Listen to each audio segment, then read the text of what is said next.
Hey, welcome to New Jump City, everybody, where we recap the week in American and Japanese sequential art. I am your host, Christian, the unbiased king.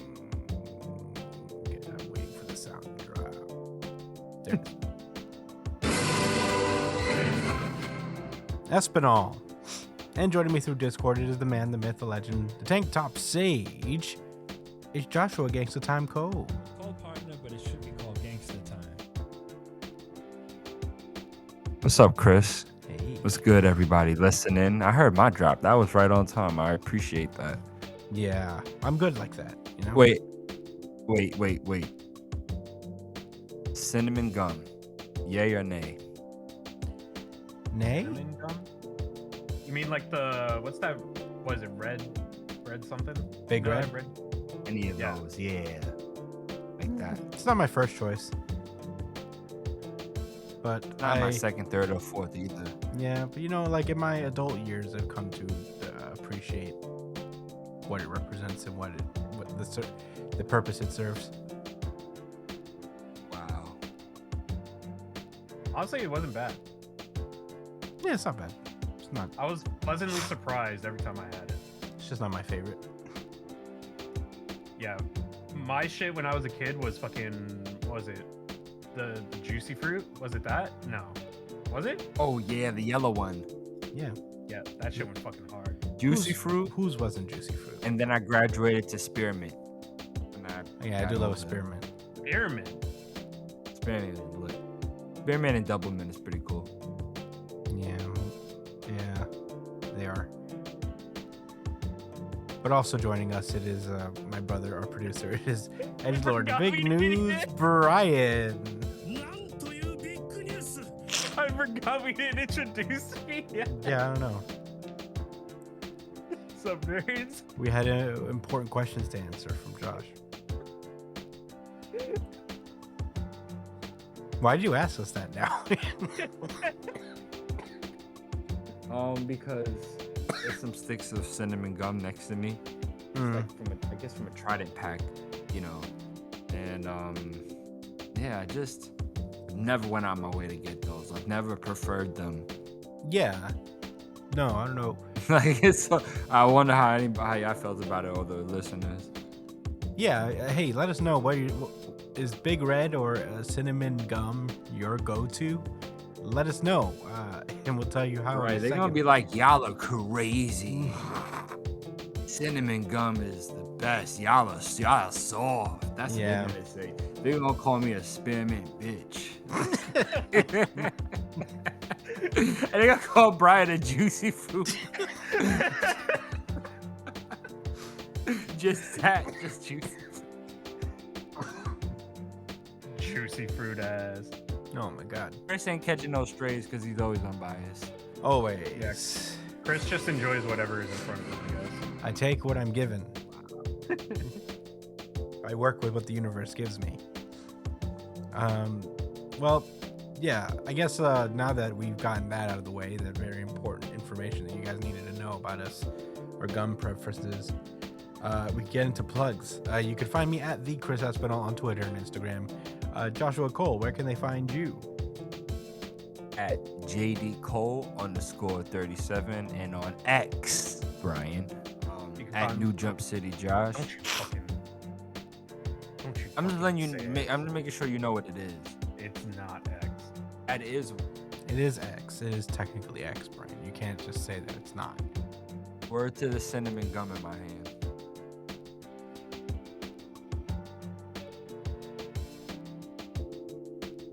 Brian, where can they find you?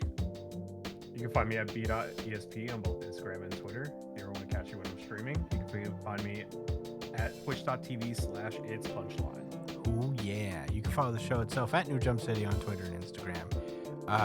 Email us at newjumpcitypod@gmail.com with any questions, suggestions, anything you guys want us to talk about. If you guys want to drop your gum preferences on that, you can email us there and we'll read it on the pre-show chat show that we usually do before every show. We didn't do it this week. I'm just coming down off of a cold or flu, whatever the fuck I had, so my voice is not the best, so we're just doing the regular show today. But yeah, till then, everybody's getting sick. Yeah, it's going around, bro. You guys gotta stay safe out there, man. I got hit pretty hard. Sick. Yeah. I got sick too. I had COVID like 3 weeks ago. I had COVID and then I got sick again, but from yeah, not that COVID. Was crazy. When I heard you were sick again, I was like, no, dude, I was pissed. Like this. I was basically alone the whole holiday weekend because I was sick. Yeah, he was doing an any % speed run. Every sickness. It sucks. I never get sick. And then these last 2 weeks were like nightmare. So you call it COVID, then you call it VidCo. Yeah. I got VidCo. Oh goddamn! I hope I'm not like just coughing into the mic all day. But hell, there you go. Emails to that. You can comment under the YouTube video that you're watching. Whether do that, like, share, subscribe, all that stuff. If you prefer audio podcasts, that's pretty much what we are right now. Because I'm still working on getting a new compute, so we can get back into video production.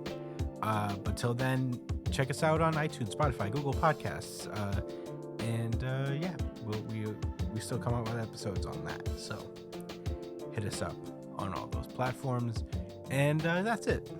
Let's get into the show proper, and let's talk about some manga. One Piece. This is One Piece chapter 1102, Kuma's life. Last we left off, Kuma is basically going through life, making the deal that he had with the world government, being a warlord of the sea. He ran into Luffy, and at some point he's monitoring his daughter's growth. Bonnie was able to escape the Sorbet Kingdom to search for Kuma. We all know now that she is exactly like, at this point in the story, she's 12 years old, and she's been kind of like wearing a, I guess, 19-year-old lady's facade. Using her. That's specific. Yeah, I think so. I think like she's supposed to be looking around Luffy's age at this point. So, so she'd be 17, 19 at this point. So this chapter opens up with her and her pirating adventures, which primarily consist of her going to islands and looking for Kuma. She seems to have landed on an island where he also happens to be, but he stays one step ahead of her because they can't find each other. The deal is that they never see each other again. So he's putting Bonnie in danger if he allows himself to be seen. So It's super ironic because she's already in danger as a pirate, but I guess that's the conflict he has within himself.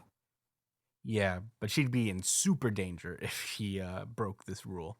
Is I think the difference there. But Bonnie is just yelling. Is like, "What? He wasn't there? Well, in that case, I want to look for Nika too. That way, when we find Daddy, he'll be so excited when I tell him we saw Nika back at that island."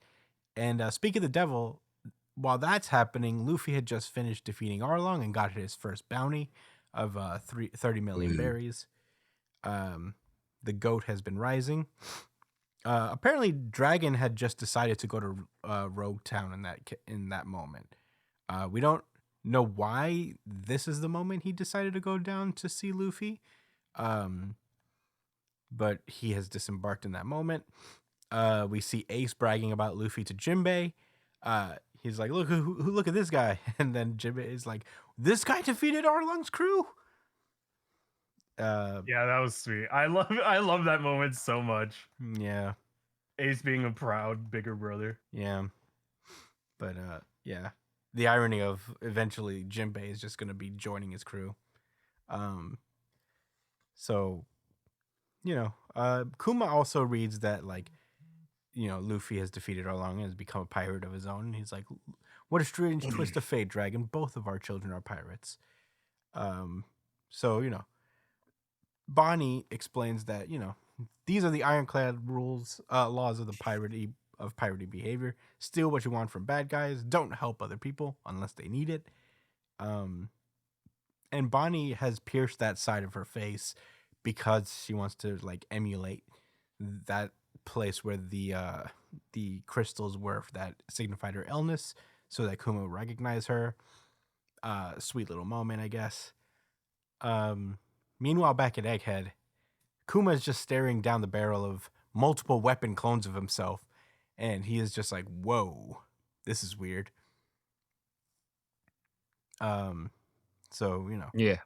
he's like, "Anyway, did you hear that story about the other day about the boy who declared war on the world government?" And that's where Vegapunk learned that Luffy's son is in play now. Dragon's son is in play now. And hold on. Sorry, I had to shoo away my cat. She was eating my other cat's food. I can't allow that. Classic sin. Yeah. So yeah, basically he's explaining that through some trick of fate, it's a man who challenges the government with the power of rubber, almost like Nika, the figure I admire so much. So we then cut to the point of Thriller Bark, where Kuma first meets the Straw Hats, and from his perspective, we see that chain of events. Apparently, the big bubble that he gave Zoro is one that he even thought he would pass out from. He's like, "Whoa, this guy's a real deal. You guys got some real friends." He is your son after all, Dragon. Very nice moment. Kuma is now enlisted into the war with the Whitebeard pirates, and he happens to be on Saboti, where everybody else is. And this is how he gets involved with that whole situation, because the real Kuma actually happened to be there that day. And he saw that Luffy punched out one of the celestial dragons, and he is fucking inspired. He's like, "Whoa, this guy's really about it." And he stands on business. I thought he was I thought he was pretty cool. He was similar to Nika, but this guy's the guy, man. He punched out a celestial dragon. Hey. This is the highest act of treason, the likes of which none has accomplished in many centuries. So he's like, "All right, I gotta help this kid out." So he says that we get to see the Saboti archipelago arc play out through Kuma's eyes, and he's like, "Please forgive me for vanishing without a word, Dragon and Eva. I will leave behind the mark of my existence in Bonnie and the future of this boy." And Wow. he poofs away all of the Straw Hats to, of course, the islands that he has visited in the past. And he sees that Luffy is crying about not being able to save any of them. And he's like, "That's not true. This is just the level of the new world. It's still too soon for the likes of your crew. Don't come here yet. One day in the future, you will be the man who saves the world." And he poofs Luffy away. In that moment, we see that Vegapunk is given an order to give Kuma a self-destruct switch because the government is pussy, and they're scared that eventually, and rightfully so, Kuma will turn on them, and they'd like the option to destroy him at some point. So, he's like, "Don't leave him any free will, Vegapunk." And he's like, "But you're not gonna leave. You're not gonna let him see Bonnie again." And I guess Kuma's finally at that point where they're going to remove his free will. And, basically he explains your first mission will be involved in fighting in the Whitebeard Pirates war thing. Paramount war. Yeah. So, Kuma's like, "Once that's done, I'd like to program a mission into me." And it was the mission that he wanted to protect the Straw Hats pirates ship Um, and we all know how that turned out. After the Paramount War, Kuma had sat there for 2 years and waited for the Strauss to come back. Frankie was the first, so um, he basically explains his reasoning. He's like, something in his actions shakes me to the core of my being. Nika's only a legend, but I instilled I instilled Bonnie the story of a warrior who rides the rhythm of liberation and brings smiles to us all.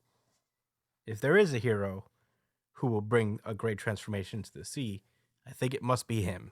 So, you know, Vegapunk agrees to do that like little mission thing for him, and Kuma poofs out that little memory bubble. Um, Vegapunk explains which that he'll be able to see it without touching it. So even though like if you do touch it, you'll see the memories, but then it'll vanish once you touch it. And yeah, he asks as Vegapunk is removing his free will, how much of a nuisance was I in the end? And Vegapunk yells, "What is life but a series of nuisances?" And this is like one of the coolest pages in One Piece in a while. Mm-hmm. Just that like the little flight, like it's almost like his life is flashing before his eyes, and Kuma's just always running in his life. From the day he was born, we see like these panels of him running as a young man, running as an adult, and finally in his last days just running for freedom. And Vegapunk yells that your death is a nuisance to everyone who's ever known and loved you. And listen to me, Kuma, and listen good. You are a hero. And so he pulls the switch, and it's a very sad day on Egghead. Everybody is just kind of kneeling, saying goodbye, basically. And we cut to the moment where Bonnie actually saw all of this on Egghead. And he says, we see that his final request was that if you should see Bonnie, would you pass this message on for me? Tell her I wish her a very happy 10th birthday. And that's where the chapter ends. Emotional as hell. But Josh, what did you think about One Piece chapter 1102? Damn. Damn. This wasn't a hard pick at all. RGC for sure. Oh yeah, same. I got a couple questions. Okay. Mm-hmm. All right. Is there a third, Brian? Are you RGC or Yeah, it's my RGC. Oh, no pressure? Nice.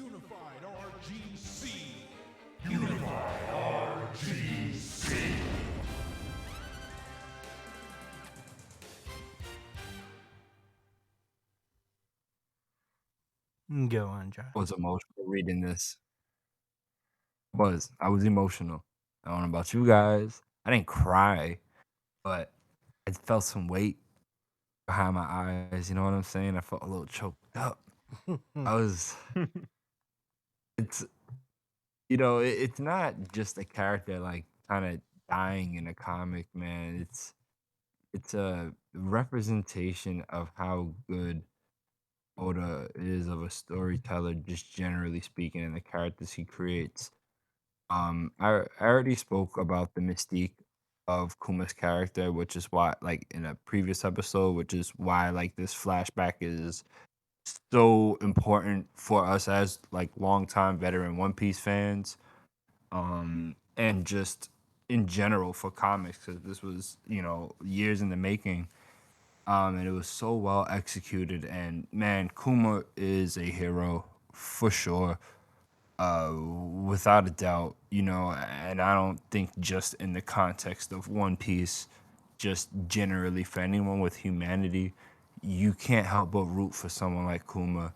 And I don't even think about like him being a priest, or even just fighting with the Revolutionary Army, which is important to me as a fan of the series and who I am as a person in my life. But regardless, but him as a nurturer, Kuma as a father and as a friend and as an ally, the respect he gave to others and the way he valued life, with everyone he spoke to and took seriously, it was infectious. It wasn't a coincidence that he ran into Dragon either.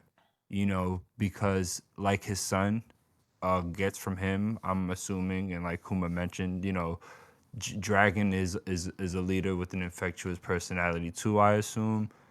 And that these forces attract with each other, like in real life, and as well, we have these charismatic leaders that get together to change, to try to affect real change in society. I'm thinking leaders like Fred Hampton, or Rosa Parks, or many other civil rights leaders, or anyway, um, bringing it back to One Piece. I don't, Kuma's the man, and all right, we know Kuma's the man, but just like this whole kind of like circling back of One Piece, this backstory did it all. I want to leave room for you guys to say some things, because I could gush about this forever, and so I don't want to abuse going first.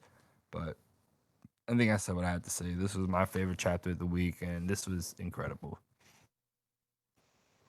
Brian, what'd you think?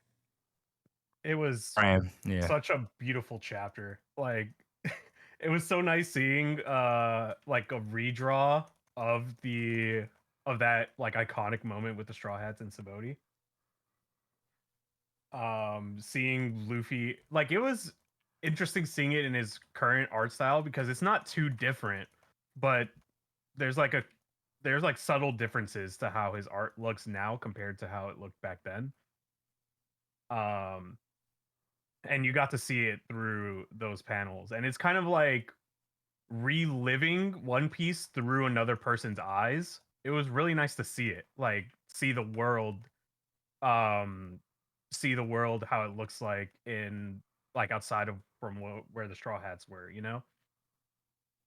um during their time in the East Blue, and pre time skip. It was pretty nice. Kuma's backstory is so fucking heartbreaking. The more that we learn from it, the worse it gets. And it looks like Bonnie taking control, well, not taking control, but using Kuma's memories is essentially destroyed his backup plan. So it looks like Kuma's like done for good now. Like there's no way for him to come back, it looks like. Because Bonnie saw those memories. Because if you look at the end, it shows that the bubble is gone. So unless Kuma can extract those memories from her body and put it into his, I think he's just gone. Um, and I think them introducing the whole self destruct button thing now, definitely changes things when it comes to what's gonna happen. I feel like Kuma is gonna come back, and when he does, he's gonna fucking die via blow up button, which is gonna be which is gonna be even worse now, given everything that we know about him. It's gonna be even fucking sadder. So like we're not even out of the woods yet. It's only gonna get worse after this, and this was terrible enough. Um, Damn, terrible bro. enough to experience. But hopefully this ends with a happy ending. I hope. Fingers crossed. Yeah. But those are my thoughts. Yeah. I mean, it's tough to beat Chekhov's self-destruct button. Um, Once they introduced it, they have to use it at some point. Um, I think like there's something to be said about Kuma. Like the world government's trying to get rid of his free will, but they still kind of can't. Like even now, his husk of a body is still out there acting on its own and malfunctioning in their eyes. But really, that's probably just his free will kind of breaking through. And saying that you can't really like extinguish it. You can't take that away from a person, no matter how many weird robot parts you put in them.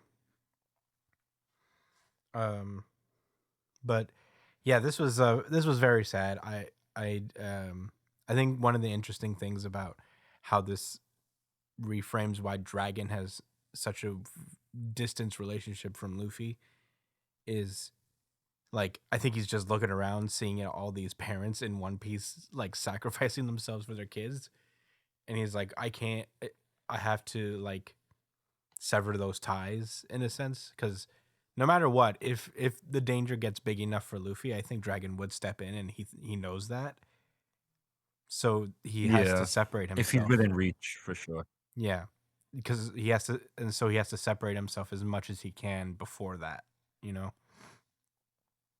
Um, Oh yeah, where was he during the Paramount? well, he figured it out, right?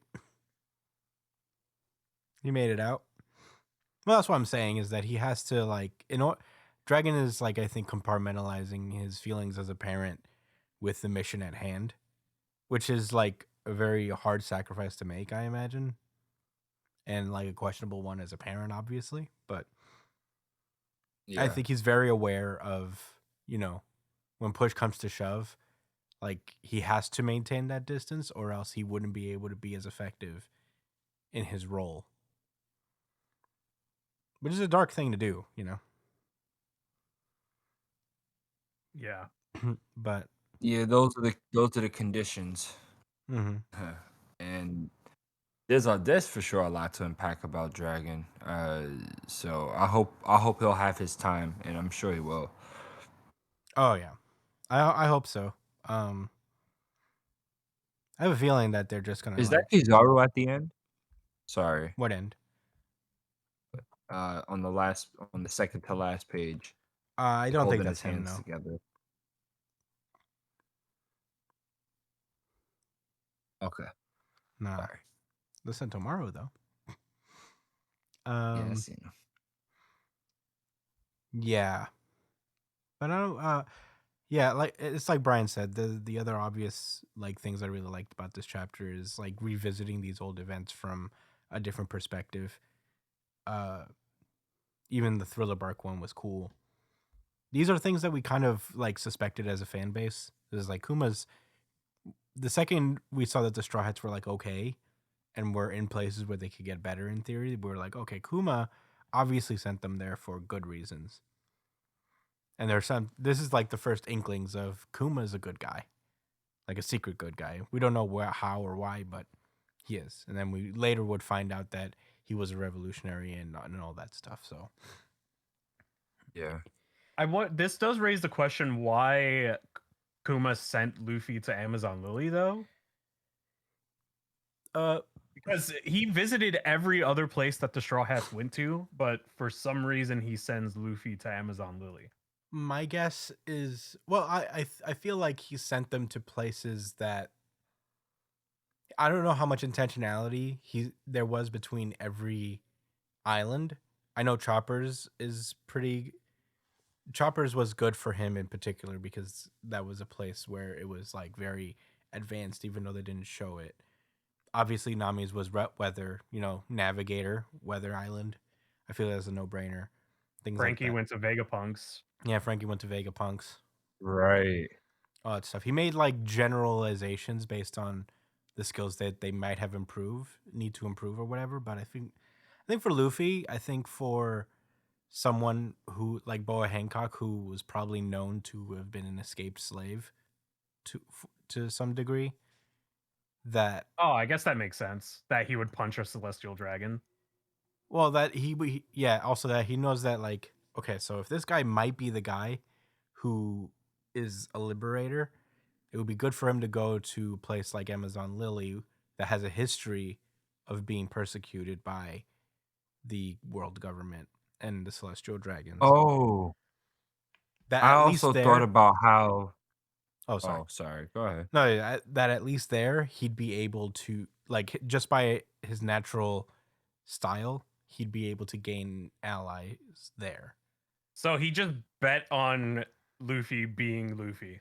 Yeah, Essentially, he bet I on think. him I being think. exactly who he thought he was. yeah, I think also. Like because he just punched the celestial. He's like he was. They was on his body. Like you know what I'm saying. Admirals. The pigs. The fucking robots. all of that. So I feel like sending him to Amazon Lily was like one of the safest places he could have went to. Because she's one, she doesn't really have anything personal against Luffy, and I guess, and then like her country is only for Amazon. She doesn't like the Marines there, nothing like that, Yeah, because they're it's not men, right? associated with the world So government. Like those days, right, they don't go to So Reverie. like so right, so not even the admirals will pull up because that's dealing with a lot. And she's a warlord too, so they don't have really, they wouldn't think she'd be harboring someone either. I guess it was just, I don't know. I guess it was.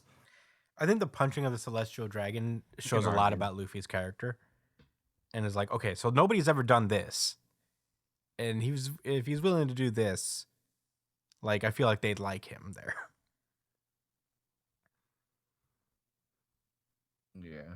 Um, Sending Zoro over to Mihawk was dead on. Like, yeah, he probably doesn't know like the whole relationship he has with me. Oh yeah, he does. He says he wanted to be the world's. He told him he wanted to be the world's greatest soldier. He's like, I'll send you to him. Maybe he could teach. He could teach you stuff. But yeah, I think there's like a lot of his reasoning was just generalizations of what the crew, as he knows them, would probably need to get better. And for Luffy, it was more, setting him somewhere where it's non-government affiliated and they have a history of being persecuted against the government. And if Luffy's a liberator, he'd probably do well there. And he there was was right. only like two of the Straw Hats that were in unfavorable conditions, right? Brooke, I would As say probably. Brooke And and Robin. Robin yeah, went Robin got she got signed into slavery. Yeah. Where she I was. think that Yeah, was a big but maybe oopsie on his Kuma part. also knew. He probably knew that Draken was pulling up there eventually, though. It's possible. So there's the explanation for that. It was the revolutionaries that freed her and who she learned a lot from. Dude, in the meantime. I'm so fucking ready to learn more about Dragon.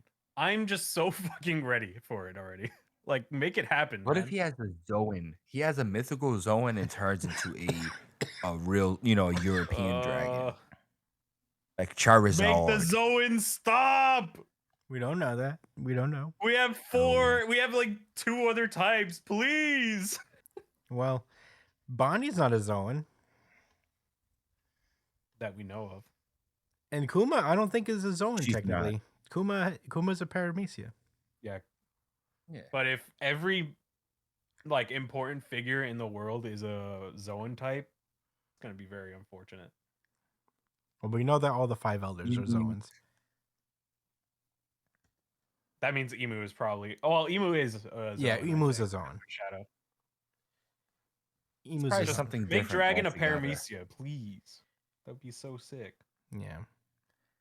Damn, you don't want it to be like Dragon Tales? No, we already did dragons. They were Chinese dragons, bro. Or you know what I mean. Damn, Yeah. one of those. Yeah. Sorry, guys. We don't know. We don't have like a I cool. don't remember. We don't have cool like that- Dragonair types.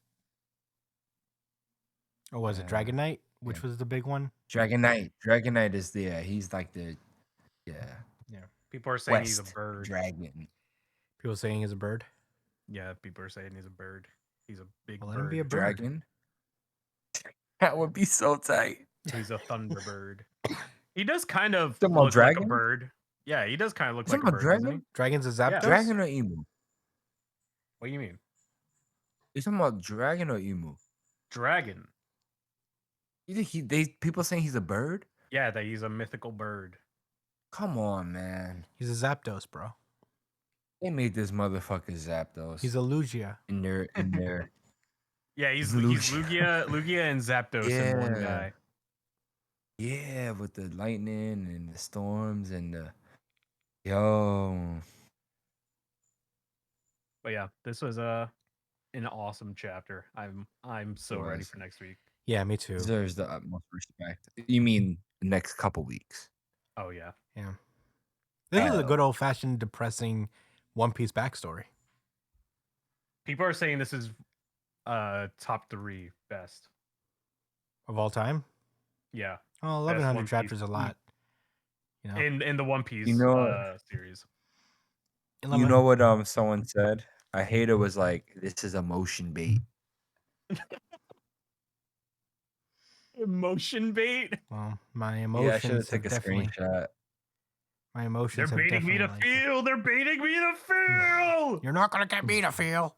I'm I'm so on my cool. Sigma grind set. I haven't They cried in said 50 years. I'm not scared of. they said Kuma's archetype was played. That there's a bunch of gentle giant characters that it's sad with their backstory when they die, and he's like, come on, is every like you can say that for everything. There's Yeah. nothing new. This motherfucker gonna talk about how Homelander. That's what it was. He said Homelander was unique and truly special because he didn't say those words, but he was just you know what I'm saying compared to. Bro, I don't even want to continue this Unique and truly conversation. It's special. fucking retarded. Yeah. Well, Use my language. I said the R word. it's okay. Well, all right. That was One Piece. Fantastic chapter. Let's move on to the next one, boys. Bow, bow, bow. My Hero Academia. My Brian Academia. My Brian Academia. This is My Hero Academia chapter Yeah. chapter 410. Farewell, All for One. You already know what time it is. That's the name of the chapter? Yeah. Yeah. Wow. Like, you know what time it is and everything. Yeah, they're not wasting any time. Oh, okay. It's like this baby is toast. Let me tell you right now. Wow, guys. Wow. So, you know, we get this perspective of baby All right for now. One on the ground after getting mollywopped by Bakugo. And he's like, well, only a little bit further to go. Then I'll transfer my quirk to Tumora. Victory's still in my reach. You know, he said the negatives in life tend to stick in one's memory for very long. This is why I thwart the futures of others. Yoichi, I want everyone's eyes on me forever. And then we see his tiny baby form crawling over, just saying, a bit further. And Bakugo's like, you still haven't poofed away? And he throws up blood because Bakugo has been taking damage for the last 3 hours straight. And this baby's like, move aside! It's kind of funny. And Bakugo is like falling to the ground. And he's like, he can't even talk anymore. He's on the verge of birth. Oh wait, this is Bakugo in his head. He's like, he's on the verge of birth. Yeah. Yeah, he just cried. He said, wah, instead of being able to say something. That is hilarious. He's like, he's on the verge of birth, which means death. That should be good enough. He'll fade away even without my help. And then he says, nah, actually, I'm gonna not do that. The baby just looks on in horror as Bakugo perseveres with his shonen might. He's like, nah, nothing less than absolute victory for me. And All for One shoots off a final weird tongue spiral thingy. But it doesn't work because Bakugo explodes it with his teeth. And he says, Bakugo's him. Yeah, Bakugo's him. And he says, nighty night, All for One. And then All for One goes, no, I let my emotion get the better of me. That's not like me at all. No. And then he just like he just becomes a fetus, and the quirks that are within him all start to fade.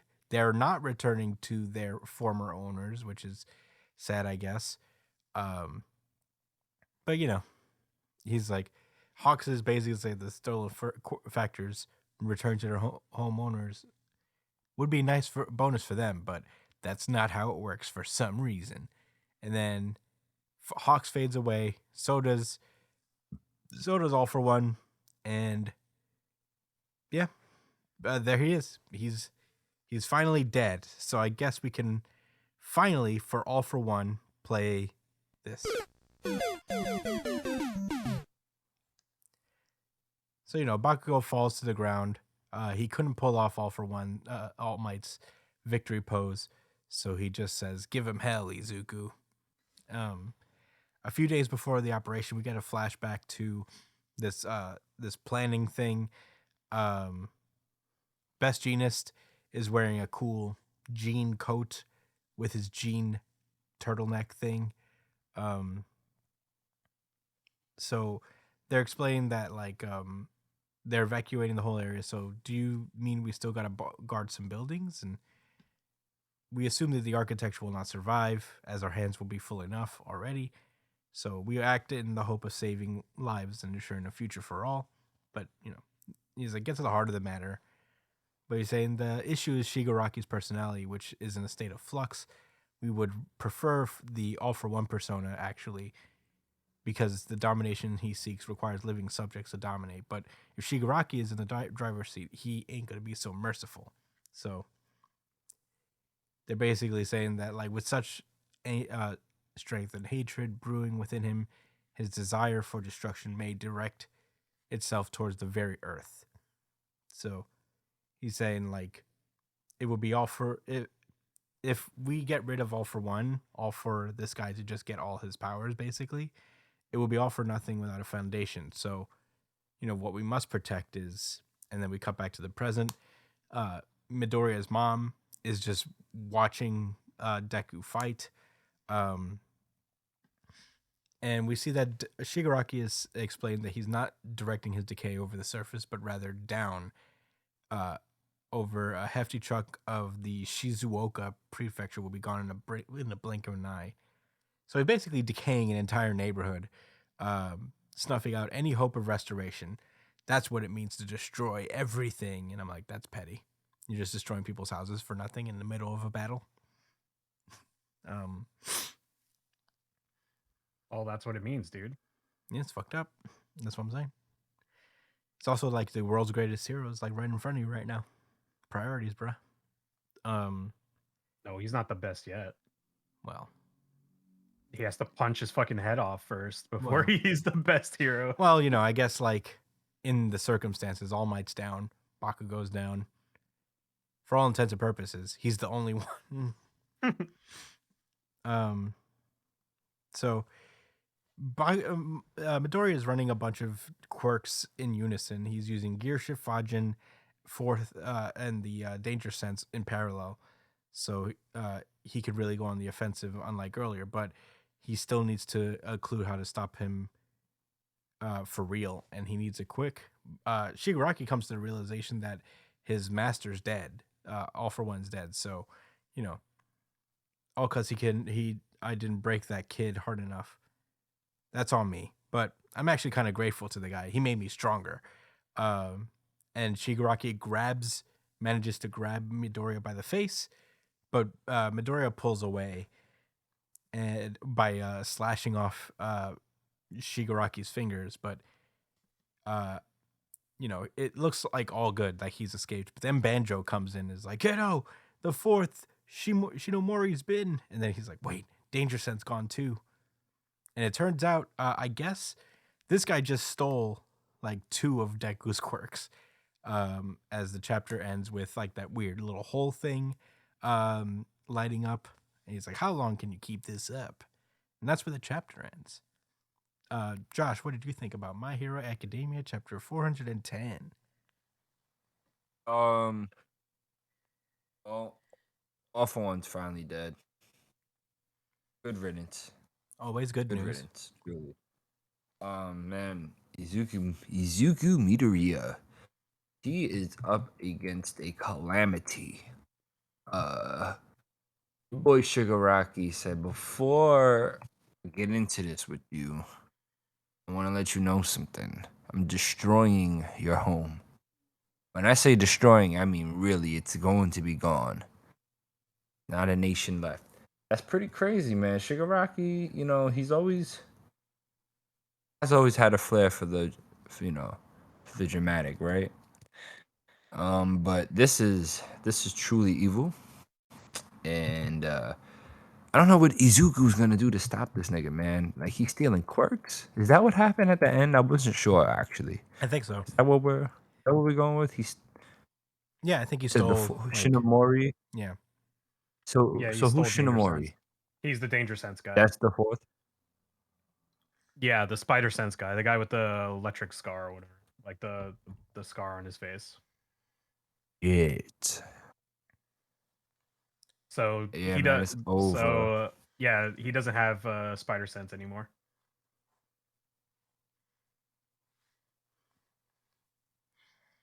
Is there anybody left that can help him?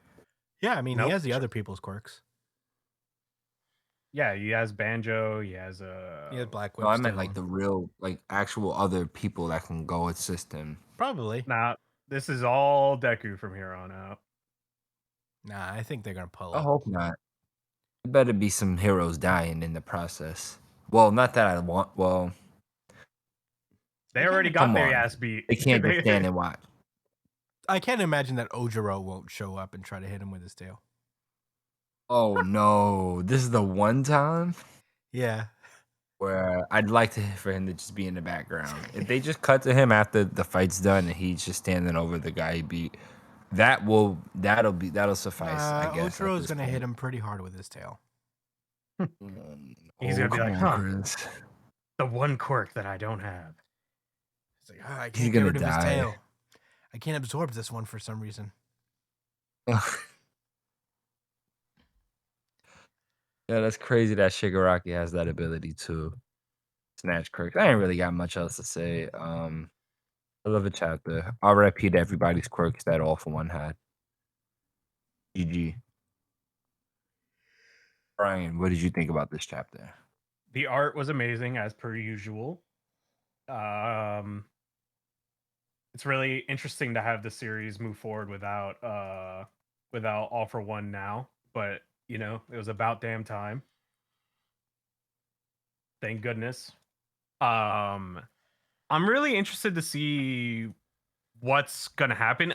What I think is gonna end up happening here is Deku is gonna keep losing quirks until he has to beat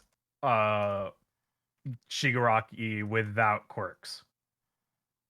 Is what I think is gonna happen, and then he's gonna somehow get both of the quirks and return all the quirks that were stolen back to the other people.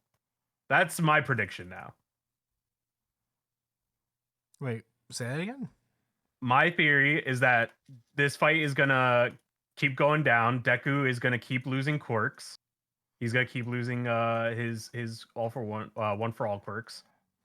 And then eventually he's going to have to fight Shigaraki without a quirk. And then somehow he's gonna get all of Shigaraki's quirks and then beat him with it. And then he's gonna end the series by giving everybody their quirks back. That'd be pretty crazy. I think that's what's gonna happen. That makes sense. That's not a bad theory, I think. At all. Were those all your thoughts? Yeah. I don't have much to say. Yeah, I thought this was a cool chapter. All for One finally turning into a tiny baby and disappearing. Not the death I thought would happen for him, but hey, who could have called that one, huh? If you were to read in the beginning of the series and be like, this guy's going to turn into a baby and then evaporate into a fetus and an embryo. I don't think anybody would have. Out of my wildest imagination. But you know, I guess it's like just the childish behavior of All for One. You know, this is his true form. He's just a baby, big baby. So, you know, I'm excited to get into this finally. I think they're gonna focus on this battle pretty much exclusively now. So we're in the end game. So looking forward to seeing how this works. It's crazy he took Danger Sense. That kind of sucks. That's a very useful power, to be honest. Probably his most useful quirk, to be honest. Yeah, probably the one he uses the most to be. Also the one he talked to the least as well. I mean, think about it. Spider-Man without his spider sense. It's pretty rough. I think Brian's right. He thinks he's gonna lose all his quirks. He's gonna say, "I'm gonna fight you no matter what." Yeah. Yeah, he's gonna lose them one by one. You're too pure. Yeah, You're too fucking pure. I think he's gonna lose all his quirks, and then his friends are gonna come, and they're gonna try to fight him, and then Ojiro's gonna get some good hits in, but he'll lose. Yeah. Actually, I think the series is going to end with Ojiro finishing the job. Yeah, we'll find out that the narrator was actually Ojiro the whole time. And like, this is the story of how This I is the became the story how greatest he- hero. And I'm like, whoa, that was Ojiro the whole time? That'd be a good twist. That would be a good twist. But yeah, This has actually been my Ojiro Academia. yeah, this is my Ojiro Academia. But yeah, those are all my thoughts really. I thought it was a cool chapter overall. I'm excited to see what happens next though. And by next I mean in 2 weeks because there's no jump next week. But yeah, you guys have any final thoughts before we move on? Nope. Nope. Alrighty then. Let us move. Oh boy. Move onward. I hope he turns his sword into some guns. Jujutsu Kaisen. This is Jujutsu Kaisen chapter 2. Wait, hold on. I had it just now. 246 Inhuman Makyo Shinjuku Showdown, part 18. We got these. Alternate title chapter for the week. I fucked up. Yeah. Part 1. Part 1. First of all, we got cool color spread here. Very sick. Second of all, last we left off with Jujutsu Kaisen, there was a tremendous amount of effort into thinking about the legal process in Japan so that they can figure out how to give Sukuna the death penalty in Higuruma's domain, only for Sukuna to just be like, I did it. And the judgment would be like, what? The death penalty then? And it turned out to be a complete like trap within a trap within a trap, because they were intending to get Sukuna's curse technique also confiscated, but because he was holding a cursed tool at the time, his own technique wasn't confiscated. It was actually the cursed tool he had in his hand that was confiscated. So he still has the slashing techniques. Unfortunate. And the ambush that the boys have planned had gone up in smoke because he immediately unleashed slashes, hitting Higuruma and Kusakabe. But Kusakabe used the new new shadow style simple domain. And Sukuna's thinking to himself is like, not just the boys, but everyone's basic cursed energy reinforcement techniques have drastically improved. And by weakening my cursed technique with the simple domain, they've reduced the damage they've taken. Not as much as amplification, although not as much as amplification would. Kusakabe is just thinking to himself like, God damn, I almost died just now. But not all of his slashing attacks are capable of cutting the world. Usually some kind of binding vow or charge is necessary for broadening curse technique's target area. So we get an explanation of Sukuna's main 2 slashing attacks, dismantle cuts like normal, and the efficiency of cleave varies depending on the strength of his opponent. So, he's saying cleave, dismantle, released at 0 range, and the slashes that cut the world are impossible to defend against using cursed energy reinforcement, amplification, or simple domain. Thus, they generally result in death. What's creepy is he isn't using fire like in Shibuya. So Right, or any other techniques for that matter, because he could do other things. yeah, he's like, I can't. He could use one of the I'm gonna fire. guess he can't use that right now. And if he does use that firepower, which was capable of exercising a certain volcano-headed special grade curse spirit, there's not much I can do about it. So there's no use worrying about it. So they're just kind of assuming he can only use his innate techniques of a dismantle and cleave. So Higuruma apologizes, like, sorry, I got the death penalty, but confiscation targeted his cursed tool. And Kusakabe is like, that's good enough. Finishing things with that sword is the easiest way to wrap this up. And he says, I'll protect you even if it costs my life. And he's like, fuck, I'm going to die, though. Shit. So Yeah, Sukuna's like, he's dead. you solidified your defenses. Let's compete with our feet next. He just turns over to, I guess, Itadori. He's like, you want to race, brat? But Choso tries to shoot off a blood arrow thing, and he gets immediately impaled. Boy, they keep doing our Choso dirty, man. It's not fair. Yeesh. I mean, he's okay. He's a cursed womb. He can heal. Yeah, I mean, I hope so. That'd be nice. Yeah, I hope so too. That's wishful thinking. Good job. Meanwhile, this guy, Ski Mask Head, who I keep forgetting, he jumps up and he grabs like Nanami's old curse tool. Yeah. And he brings it all down on Sukuna. He's like, a more powerful blow than I expected. I get it. That blunt blade is that 7-3 hairstyles curse technique in materialized form. Oh, I didn't know that could happen. Maybe Nanami put his like curse technique into it. I don't know. Before he died. Yeah, hopefully that's what I mean. Well, I don't know. Yeah, Yeah, I maybe think that's that's what happened. he's trying to say. But then he kicks it and sends this guy flying. Itadori comes in with Kusakabe, and they try to double team on Sukuna. But Sukuna easily, like, oh yeah, also Higurum is there.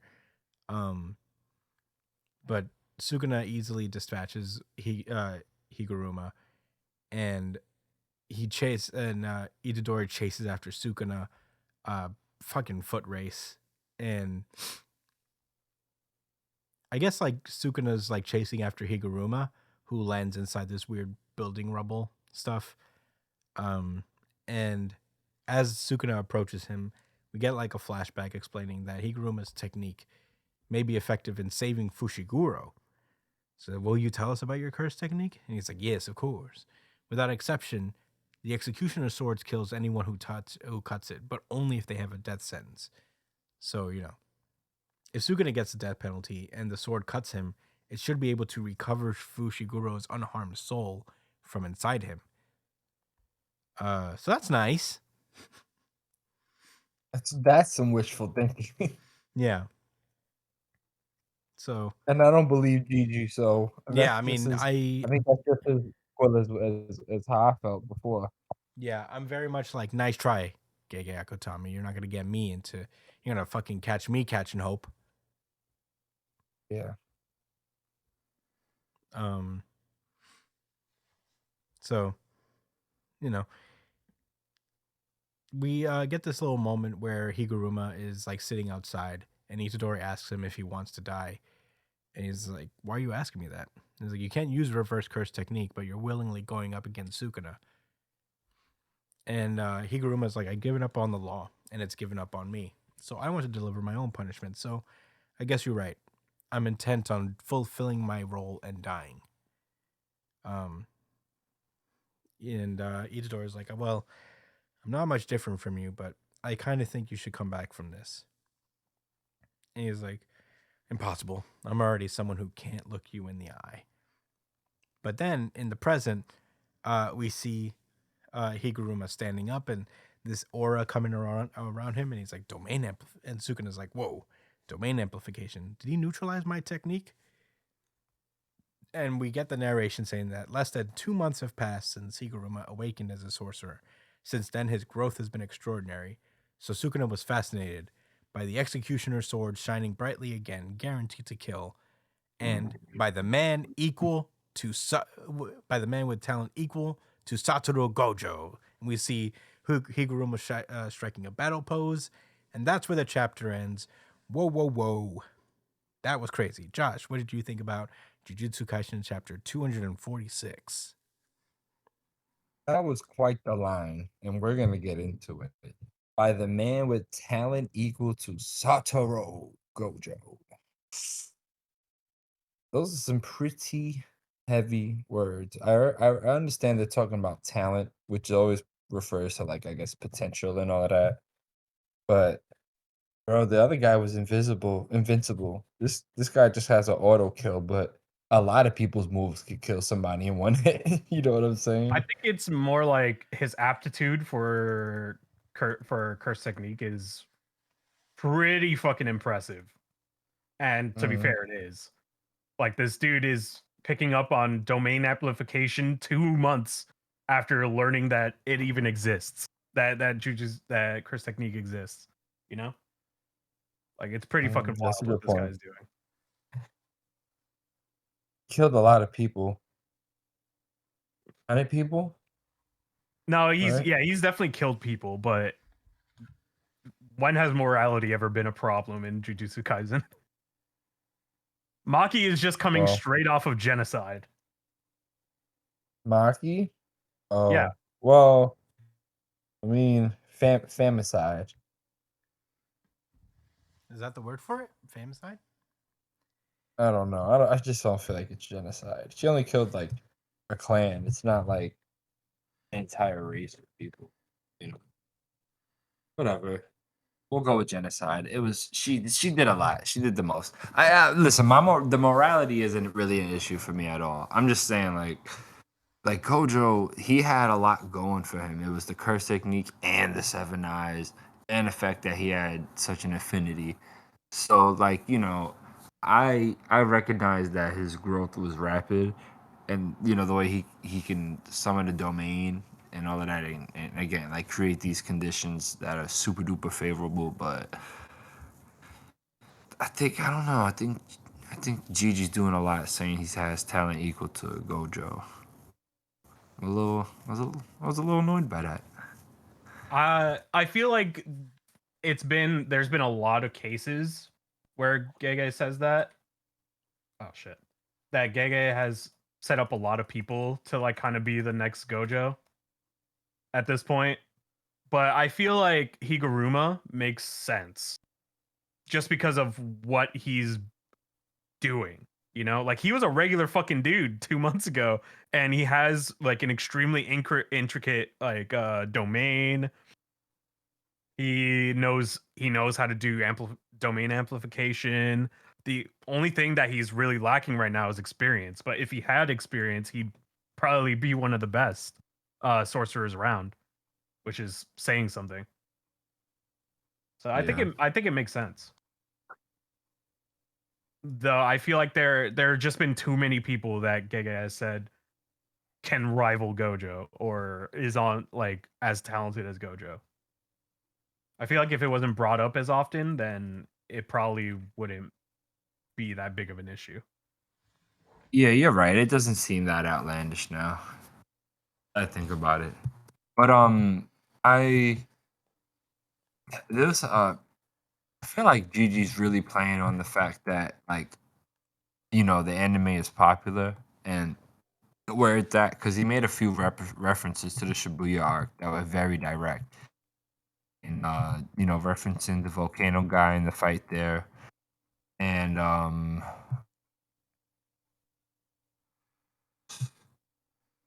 something else. Oh, even with like showing Nanami's sword and shit, like we haven't heard anything of Nanami like since he died. That was kind of it, which is fine. I don't think there's an issue with it, but the fact that it was brought up now, where Nanami, just died in a recent episode, maybe what like 2 3 weeks ago. Nanami was So brought up before pretty the cool. Sukuna Gojo fight. He was there at the Was he? end. He was there when he was at the airport. Yeah, but I mean, he was just there for a second. Nah, he had a whole I'm just like monologue in the airport. Nanami? No, he didn't. Yeah, Nanami. Yeah, he described that Oh, going east is finding someone new, or like being someone new, or going west is like the same or some shit. Staying the that same. was Nanami saying that to him. I thought that Yeah, was that was Nanami. Yeah, it was Nanami. one of those kids, one of those dudes that was next to him in Ghetto. Nah, No, that it was was- him. That was Nanami. That was young Nanami. And Mass Dude brought him up to Gojo before he went to fight Sukuna too. Hey, I mean, they were putting Sukuna on trial for what he did in Shibuya. Shibuya is a very important arc, so it makes sense that they would reference it. Yeah. Okay. Well, what were your thoughts, Brian? This was a classic Jujutsu Kaisen chapter. Very lovely chapter, I must say. I am curious to see how um I'm curious to see if Higuruma makes it out of this alive, because it feels like it's too soon to like kill him, right? Like, I'm gonna need or him to maybe live. I'm gonna need him to stay alive. or maybe he's like a Mahito kind of figure for the humans, he um where he dies before he could reach his full potential, kind of thing. So maybe he does die here, and his whole thing is like, potential squandered. So I don't know. I feel like if there is someone who's gonna die, it's probably gonna be him, especially since Sakuna is interested in him, which is, you never want to be on that side of the fucking spectrum when it comes to Sakuna. He wants that sword, and I'm wondering if he's gonna get it. Like, can Sakuna just steal curse techniques? Well, it's inherent to his domain, you know? And like there's certain conditions in order to achieve it. So I don't think he would be able to just summon it. But Sakuna has multiple curse techniques, so I guess it wouldn't be out of the question for him to be able to. Because, like, why else is he interested in the sword that much? I think he just wants to see it real quick. He's like, whoa, this is interesting. Yeah, but there's like so many.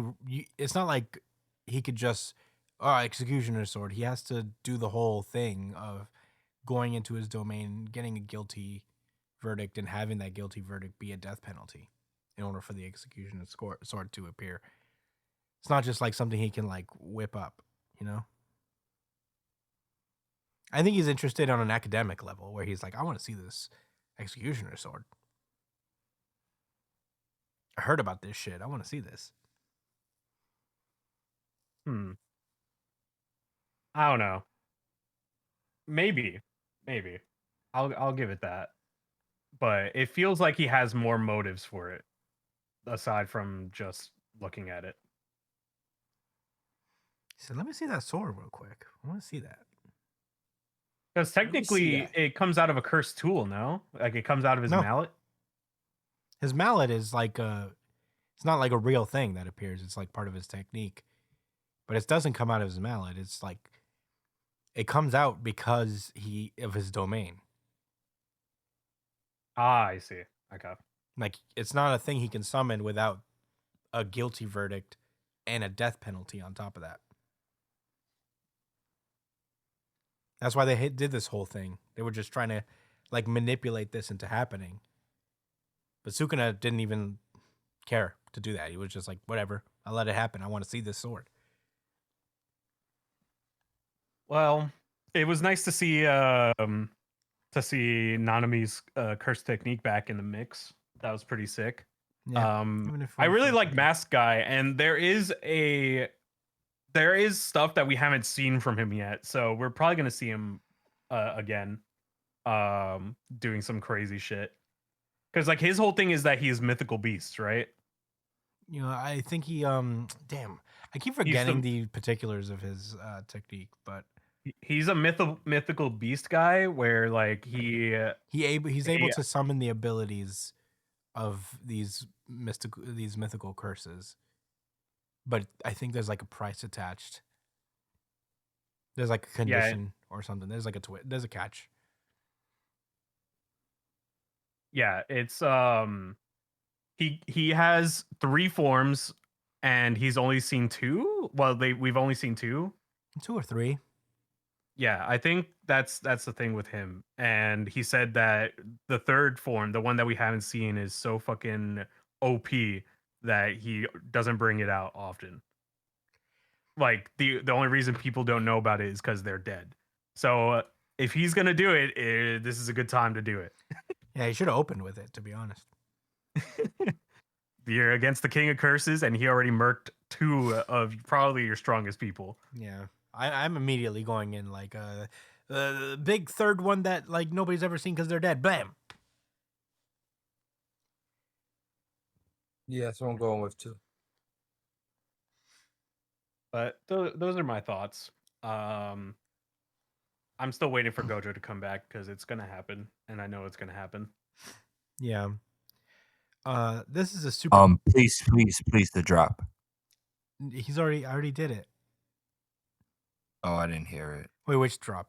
Oh, okay. I know which one you're talking about. Yeah, I'll drop it right now. Sorry, Brian, but I agree. This must be dropped. That is just a cope by people with agendas. With agendas. Sorry. Can't believe this. Oh God. Okay. So that was yeah, I really like this chapter. It's very cool, super cool fight chapter. I love those from Jujutsu Kaisen. It's funny to see Sukuna just sprinting at top speed in his four-armed form. He's just so much faster than Yuji Itadori. He's like running below 4 seconds of a 40 dash, a 40-meter dash. But yeah, I thought that was super cool. I don't want Higuruma to die. Please don't let him die. God, I need my boy to survive. I remember when he was introduced into the Culling game, I was like, who's this guy? And then he turned out to be that guy. He became him. Yeah. You can't let another him die. You can't keep introducing hymns and killing them. It's not fair. That's like G's favorite thing to do. Yo, remember the This is a genocide of hymns, and we have to stop. So many people have died. So many cool people. The girl, shorty with the yellow hair. Oh yeah. No, when we say him, this is non-gender specific. Women can be hymns too. No, So many hymns. Saying like So many hymns. You know, there was a color page at the beginning of Jujutsu, and I just was staring at it like, damn, who's next? Who's next? Yeah, but those are really my feelings. I was like, please don't kill him. I need my boy. I need my lawyer friend. Get me out of a jam. But yeah, this is a super cool chapter. Suguna just kind of playing around with everybody is super cool. He's like ragdolling this guy through buildings and shit. It's very funny. All right, those are all my thoughts though. Do you guys want to move on? Do you guys have any final thoughts? Yes, sir. Alrighty. With that being said, Wow. let's move onward. Black Clover. Oh my God, it's back, everybody. This is Black Clover, chapter 369. Nice. A United Front. It's been a minute, yo. When was the last time Black Clover came out? Had to be the August? summer. Yeah. Had to be the summer. I was actually wondering, I'm gonna go back. because we were like in December. We're in December now. And I was like, wasn't it supposed to come back August in December? 20th. They said it would come back in December. I was like, wasn't it supposed to come out? And then it finally came out in the nick of time. So yeah, we're here. First of all, opening up with color pages, Chef's Kiss. This color spread is incredible. He put his heart into this one. This is why he took this break. This shit is fire. This could be a poster. Yeah, for sure. Loved it. But last week, it's like this chapter is kind of like a movie, you know? Doesn't it remind you of like a 30-minute special because it's like 30 pages? Yeah, I think it's gonna be this length for the remainder of the series. I think it's gonna be these long chapters. Which I'm here for. I mean, I'm not mad at it. Yeah, I'm not complaining at all. Honestly, man. this was a great chapter. Not to give anything away, but last we left off with Black Clover. There's a big final war going on between Julius, the guy who had been sharing bodies with the Wizard King this whole time, and is finally taken over his body, and had banished Asta to the Land of Sun, which where Asta had his own little Wano arc, and had recently returned and imbued the Black Bulls with his with his demon powers. So they all have it now, and they have all jumped into the fray of the battle to fight not only the paladins, the weird and also the weird angel things, but also the many clones of Julius. And was going up against Julius himself, and was kind of on the ropes until Asta appeared and has decided to give him back up because we respect our rivalries in this series.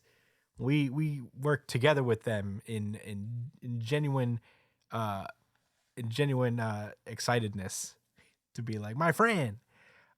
You are my friend. Yeah. That Naruto theme song should be before Black Clover. You are my dream. I wish I knew the whole song in Me Japanese. I would sing it too, right but now. that's all I know is all I do is you are my friend. That's that old song. I wish I knew what I was talking about. It's You like never heard that I opening mean, before? I get it. it's a No. Naruto theme I song. don't really You've know- heard it. You just don't. We're just singing it terribly, so you don't. Yeah, remember yeah. it. He doesn't remember because we're singing it bad. We're What's not the name doing of the it justice. song? I think it's called "Remember" Oh, by Asian Kung Fu Generation. damn! You know the fucking artist and everything. Yeah, they did a lot of the Naruto theme songs. They did If I- Haruka We are fighting dreamers. No, that was Yeah. Flow actually. They're fighting dreamers. Naruto had some pretty good OPs. I'll tell you that. Oh, yo, yo, yo. Oh, Anyway. and there's also the everybody stand up. Oh yeah, that one. The When heroes Shippuden, are coming back. where was this raps? That was of What's course the name of it again? Remember, I think it's called. You are my dream. Ah. Meow, meow, meow, meow, meow, meow, meow, meow. Anyway, Meow, meow, meow. I'm not meow, gonna listen to it. meow. Meow, meow, meow, meow. okay, I'm gonna start the recap. Anyway, so the battle is continuing. Big 2-page spread of and Asta going like, I guess it's 2-on-2 now, huh? And Julius is like, no, it's 4-on-2. And then he summons 2 more clones. But that doesn't deter the spirits of our 2 heroes. They're smiling. And Yuno's like, Asta, you may have come back, but there are several dozen angels and 3 archangels and 11 of me. I still have the advantage. But Asta's like, I love Black Clover. Meanwhile, we flash back to the Black Bulls, and they're just like, they're like, what's going on here? They've just recently been imbued with Asta powers, and Asta catches them up to speed on Ichika, who is Yami's little sister from the Land of Sun. My cat Cinnabon is here, and yeah, she's basically, this is his little sister. They're like, what? This is Yami's little sister? So she explains that at this point, Asta simply shared his anti-magic with you, and it's intertwined with your own magic properties, making it possible for you to use pseudo anti-magic. And he's like, so we'll call this technique Comra Demons. And then everybody's like, lame. So, we now get to see Luck using the pseudo magic stuff, anti-magic stuff, and he just bounces around doing his luck thing. He looks pretty cool, not gonna lie. And he's cutting up angels left and right. Ichigo explains that though anti-magic is watch yourselves, because anti-magic isn't infinite. The more your group uses it, the less there will be. So, it depends on how much you use at once, but assume you'll only have enough for 1 or 2 big attacks. So luck is basically just speed blitzing everybody. He's like, I just have to take them all down before I run out, and it'll work out just fine. And Julius is thinking to himself like, whoa, the angel's numbers drop so fast. Is he cloaked in anti-magic? This may be a bit troublesome. A bit. A bit, just a bit though. And Julius, just from behind, is attacked by Magna, who is also using the anti-magic stuff. He's like, "Hey, look, you're getting careless. See, anti-magic homes in on massive magic." So, you know, Julius basically blocks, tries to block it, but I guess all he could do is redirect it towards like one of the angels or something. I don't know. This is a little unclear to me. But in any case, they both do a super cool chain move thing, and stop all of the angels in the place, along with Julius. Um, he's like, "Sorry, but your partner is gonna be that angel," and I think it's that soul thing that Magna actually used before, uh, to chain himself to Yeah, Dante. Um, and they pretty much destroy the angel pretty quickly. Um, immediately. yeah. So Immediately. all of Julius's magic is being split amongst the three of them. And he's like, "Now all we got to do is mess you up." So they aim for him, and he's like dodging and blocking their attacks, but it's starting to get to him. He's starting to, Julius is fucking them up. I ain't gonna lie. huh? Oh, The Julius is Julius holding his got own. hands like kind of fucking him up. Yeah, bro is holding his own. I'm not gonna lie. He's taking some damage, but he's like, "Whoa, the anti-magic's getting in the way. I can't regenerate fast enough."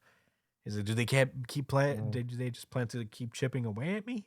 But they're also burning through their anti-magic. So all I have to do is endure for a little while. So until they've both used up half their anti-magic.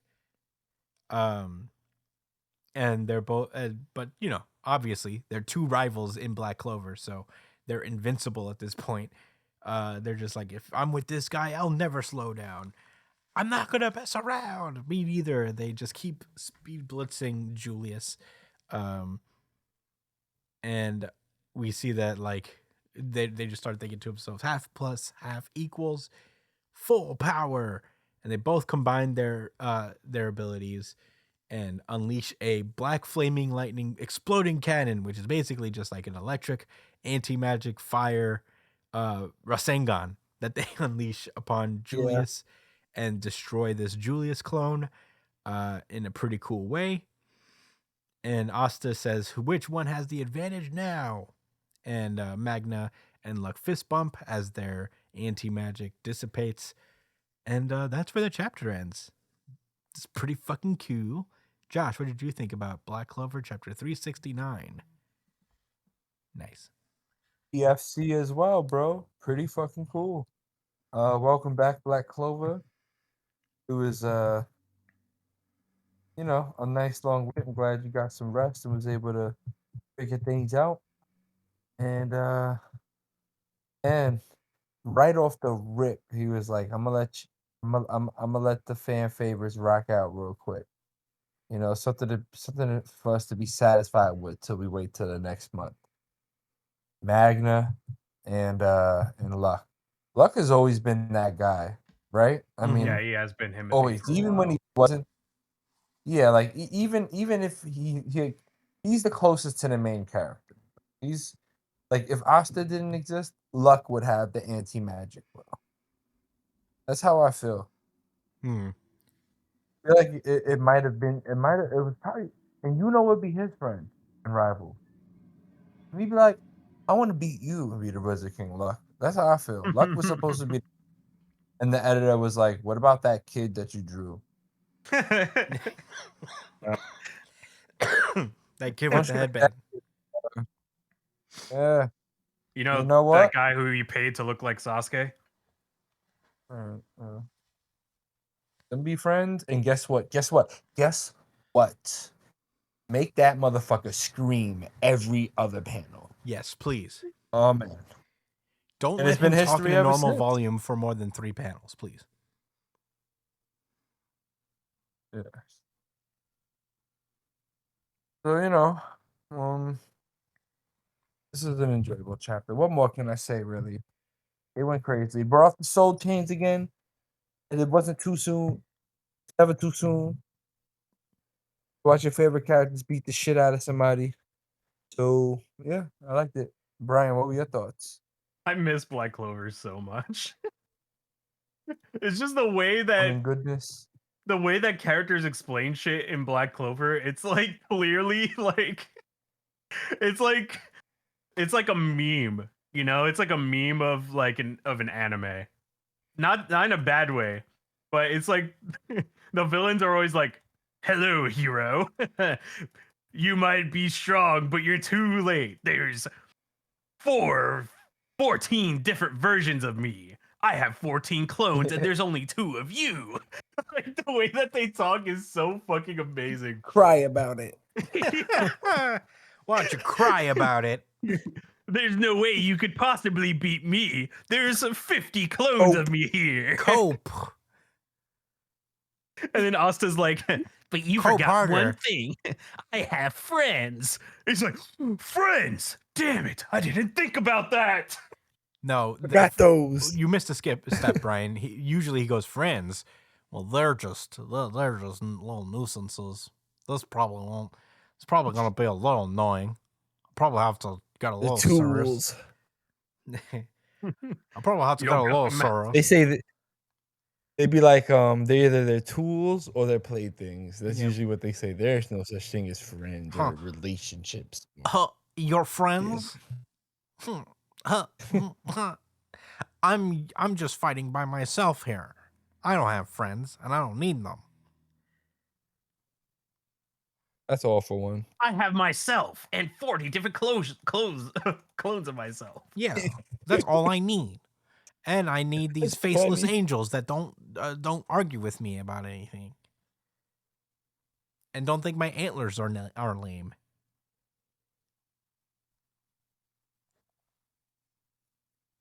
Hey, we're gonna watch them all die. It should be pretty cool. Yeah. All the Black Clover members are gonna show out.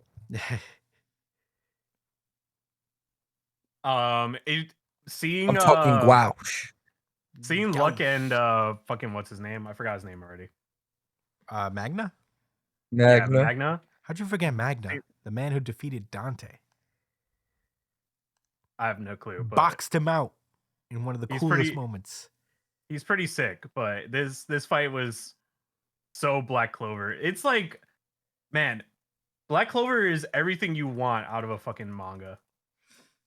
It has all the classics. It has the good side characters that they don't forget in this series, which is bravo, hats off. Everybody gets a moment in Black Clover. It gives you interesting fights. It gives you the classic tropes. It's just when you want to just sit down and enjoy something, you put on fucking Black Clover. Like you read Black Clover when you just want to sit there and have fun. Because Black Clover doesn't even make you cry all that often either. Even when people die in Black Clover, you're not really even meant to cry. You're meant to be like, damn, that dude went down fucking swinging. What a boss. You know? Has anyone died? I don't think so. Jack the Ripper died. Jack the Ripper definitely died. He's dead. But when For he died, sure? it was like in a blaze of glory. Mary Leona is dead too, isn't she?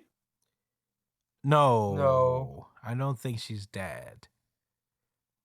I think Jack is pretty much dead, but I don't remember. Maybe I don't remember if. I don't think I don't think she's dead, but that's just my memory. I could have sworn I remember her dying or something. Oh wait, she was like losing her limbs, wasn't she? Well, she was in bad straits. I remember that.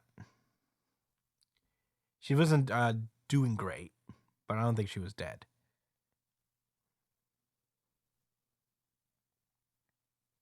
But yeah, it wasn't looking too hot for her. Maybe she'll survive somehow, but I don't know.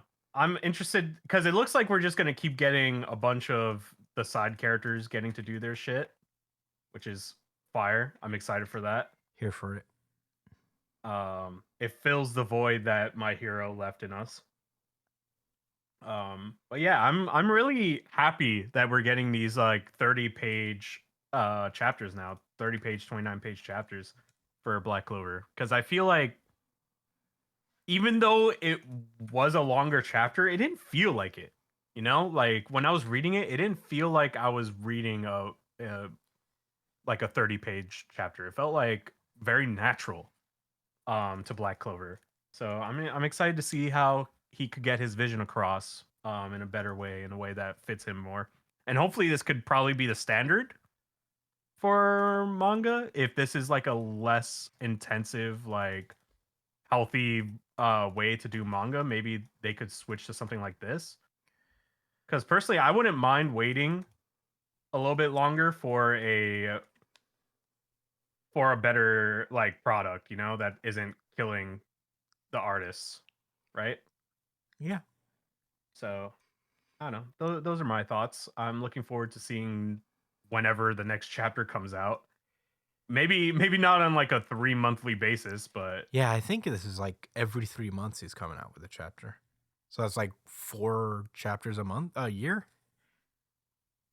It's pretty crazy. man, This is a little extreme, but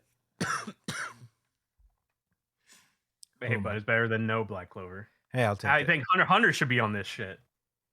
Yeah, I'll take Hunter x Hunter on this shit. But also, that could also mean that God, I miss Hunter x Hunter. I feel like Hunter x Hunter Shit.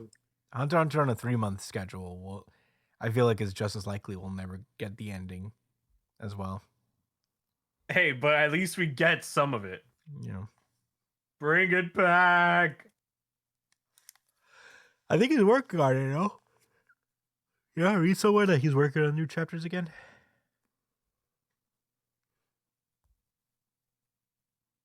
I don't know. Poor Yeah, guy. kinda. Fever I don't know. dreams, He was Chris, working on it fever and then dreams. he stopped, I think. But we'll see. Yeah, Yeah, his back broke again. yeah. They said it Bro, was spinal. don't talk like that, bro. Back broke. They said it was the scroliosis.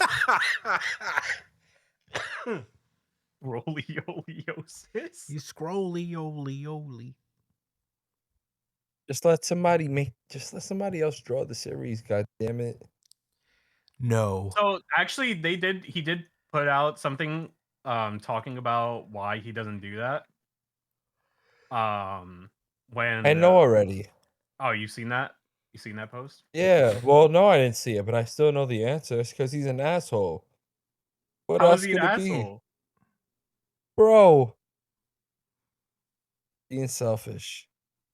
Yeah, that's what it is. Pass the torch, He bro. did call himself selfish for not doing it.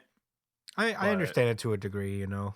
Like, these stories are just No, like, bro, it's been too long.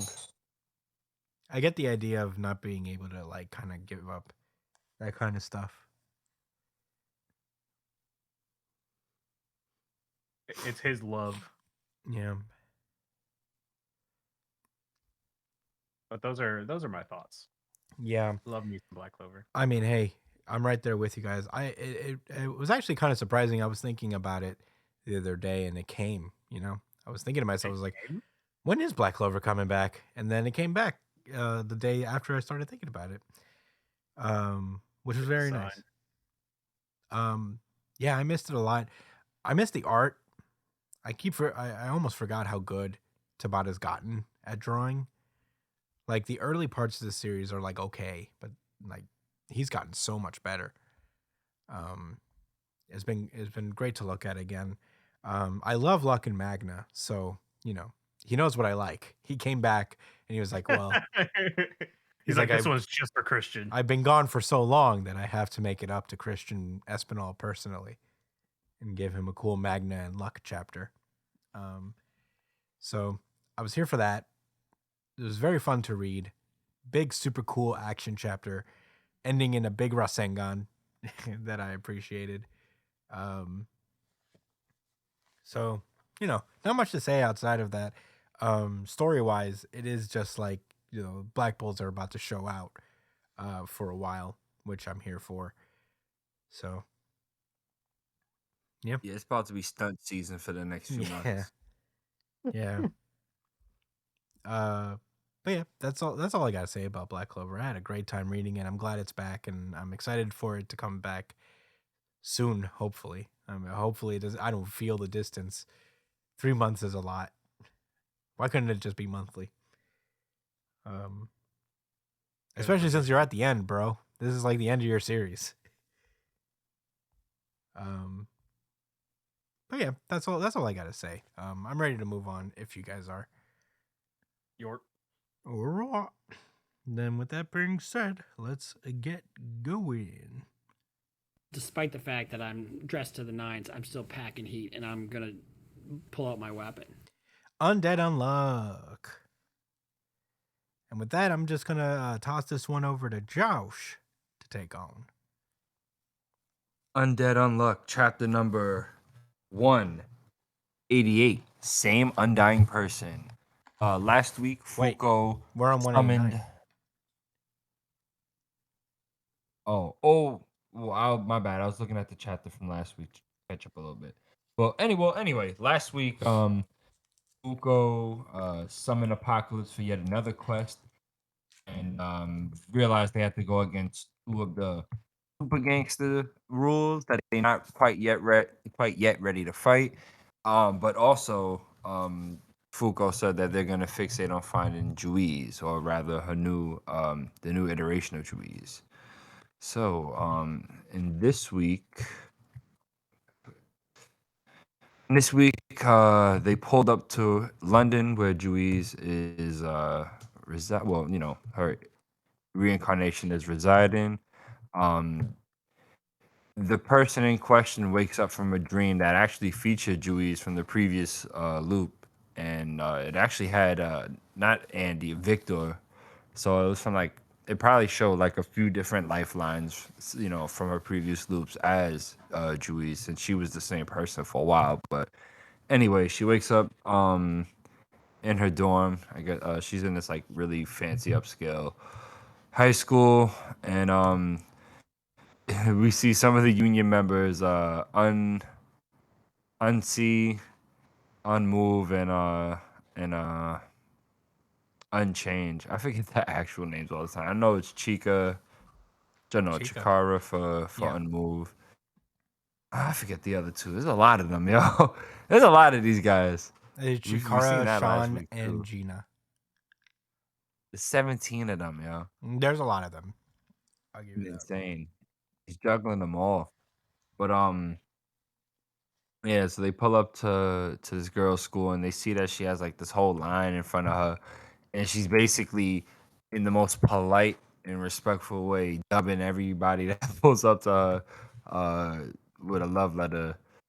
And then your man's unseen, like watches, like sees it going down, and he says, "Bet, watch this." So he pulls up to her, and he's like, "Look, I ain't even writing nothing for you, yo, but you should just go out with me." And he's thinking like, "Oh, because I'm so earnest, she's like, this is gonna be different from everybody else." But she politely dubs him too, and goes back to the rest of the guys there. So that was funny.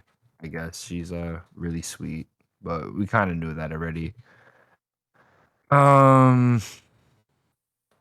There's a funny comment about how like Fuko wouldn't isn't at the school with them because they learned from the last high school slice of life adventure that she wasn't fit for being a student at all. She's way too extreme. And she sets all these rules and really can't play by them. It's kind of hilarious. But she puts in a lot of work, so I guess she could do that. Anyway, we cut back to Juiz's reincarnation. Actually, I think they said her name, right? You remember what it is, Chris? You hated Juiz, it. right? Nah, it was something else. I'm looking for it right now. Wait, who do you mean? Julia. Julia's her name. Julia. It's okay. like Julia Estes, something like that. Oh, right. like a Right. play It on was words. like a play on justice.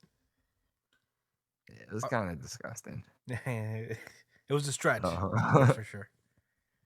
Yeah. So Julia, they cut to her fencing with one of her homegirls, and they're making a comment about how she got so strong so quickly, and Julia's telling her friend like, "Yo, like I see it in my dreams. I feel like I used to sword fight and do all this extra shit." And her friend's like, all right, I mean, say so. Then she goes on to say, she thinks about this person, like this person that appears in her dreams all the time, and she wants to know so much more about them. How they managed to become so strong and to understand the vision of justice that made it all so. So she already has that on her mind, obviously, because that is herself. But we cut later to that night where she decides to go training with her friend out in the woods, and out of nowhere, a Uma pulls up, and it's the Uma for gold, which, I ain't gonna lie. Wouldn't mind if that nigga pulled up. I could use some of that. I wouldn't even be mad. His power isn't even that bad. He just makes you like tell the truth.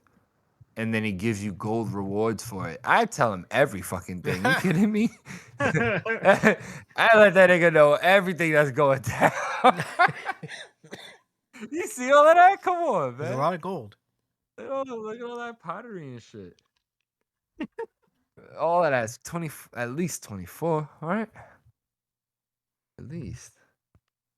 So, Julia and her friend are really scared. Right, which, anybody would be. But because Julia stands on business 24/7, like a lot of other characters in this series, she decides to fight it off with her sword. Julia With Justicia. her rapier. Yeah, there we go. Julia Eustace. So it's a lot, man. It's going a little hard, bro. You could just not have I thought it a play wasn't on that words here. bad. I thought it wasn't that bad initially, but now I'm just like, come on. Come on, man. All right. I know one not enough. All right, so whatever. Her friend runs off, and right as she's about to engage with the Uma, he pulls out this huge golden axe. Pretty sick. And Pretty rad. she's about to get murdered. And Fuko pulls up and shoots him with a 70 bullet. And breaks his whole fucking face open. Pretty cool. And Fuko's like, one of them is like, she passes. And they're like, yep, we see the similarity for sure. Her off the wall levels do resemble our bosses. I guess she means former boss, because Fuko's that bitch now. Yeah. You talking about? You better relax, Gina. You gotta Relax. fucking calm down, Gina. Yeah. Don't forget who take you're several talking about right fucking now. Steps back. Right. Fugo's the boss chief in charge. She fucked everybody. She really, yo, oh man, chief stand on business, sir. This like her, Sukuna, Stand business in Goku. chief. You know what I mean? Like there's only so many that could really say truly on every level stands on business. Yeah. Anyway, so Chris, what were your thoughts? Because Brian is a heathen and doesn't read Undead Unluck. Can't believe it. I can't believe he does not. I might watch the anime because apparently the anime is really good. Shame. Shame. But yeah, you should. I watch heard it it actually was fantastic, so Yeah, it you looks should great. watch it. You should watch it. I've seen like Yeah, little apparently clips it's of it. flying under everybody's radar, but it's As it did before we started covering it. But soon they will know. Soon they will know. Soon the they truth. will understand true. Soon, master. just like you guys with Sakamoto Days. Oh yeah, I want to Tsundere. read that too. One day the anime will come out. It'll be the biggest thing in the world. Brian, I would actually. You should go on Twitch and live react live react yourself reading Sakamoto Days. You'll hit 1 million subs overnight. I don't think so, but I don't think so either, but I really I've been wish you would reading anyway. whatever his name is, Kagura Bashi. Yeah. Kagura Bachi? Baki? Kagurabachi, What is- yes. Pretty cool. That series is so sick. It is good. Kagura 12th place with color page Agi. What? Kagurabachi is like struggling in the polls. Yeah, I was a little disappointed. It's struggling in the polls, really? Yep. Actually, let me see where it landed this week. Damn, that's what we think about Undead Unluck.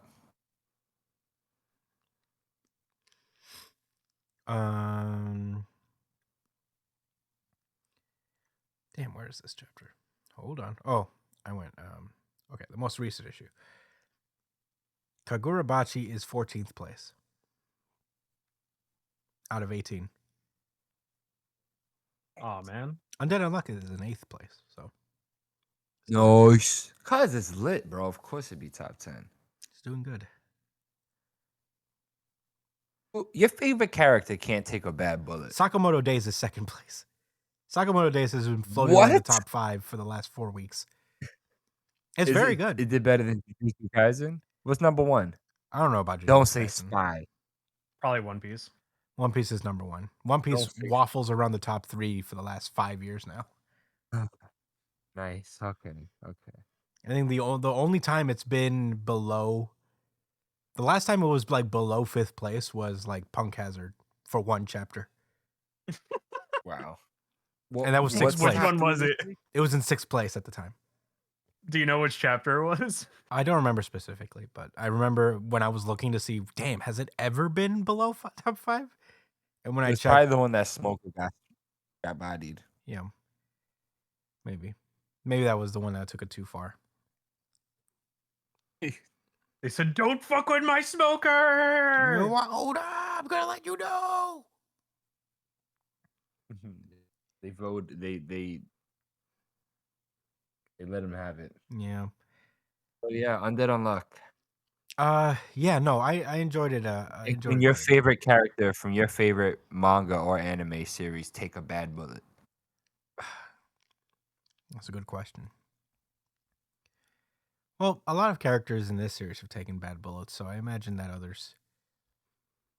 I think it was not Goofy just the could. bad bullet; it was Yeah. also the combination of her and Gina coming down and doing some cool pose, some unchanged pose on it. That was pretty sick. That was pretty sick. Bad bullets are pretty lethal though. I'm just saying. They are. They are. Want to get hit with Unluck? That's abstract. I'd even be able to hit Satoru. Yeah. Huh? Satoru. No, yeah, I joke. thought this was I didn't think Gold would be like the big bad in this one. I feel like it's Right. just kind of a weird random one, but I didn't mind it at all. He looks pretty cool. It makes sense that he'd be so I think strong. he's just a. I think he's just a fodder. He looks like a Power Rangers villain In the best way. in the best way, in a good way. I didn't mean that as an insult. He looks like one of the guys that they fight when they turn into a Megazord. Yeah. Yeah, when they be like, I've had enough of this. I'm gonna turn big and fuck up Yeah. you guys and the city. Yeah, the strategy is always the same. Fight them very small, get sick of it, become giant. Right. And then they be like, oh, you got something my size. Shit. Yeah, they don't pass down the information. They're just like, yo, Whoa. I know we like to do this thing where, we fight them small, get sick of it, and then get big. But we should also take into consideration they also can get big. Perhaps we can stop them before they form together. Yeah, maybe, guys, we got to stop them when we're small. We got to fight. We got to figure it out.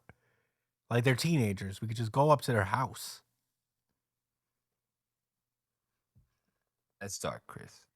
I don't know. Oh, did you see the color page for Undead Unluck? Yeah, I just see it. Pretty cool. It was pretty good. It was very symbolic. Huis used to be the older, mentor figure, but now Fuko's going to Yeah. be the older mentor figure for her.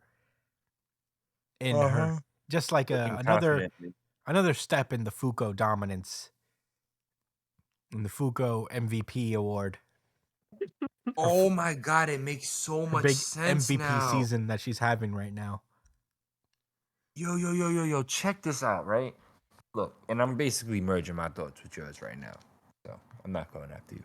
But so Juiz was so confident with Fuko and welcoming towards her with the union, even though she couldn't really do too much but cause disasters for people around her. And I think a lot of it had to do with the fact that she was waiting for someone to have that connection with Andy. And it's just wild how it happened, how she turned Victor into Andy herself, and then seeing the effects of it in the next loop, but them meeting.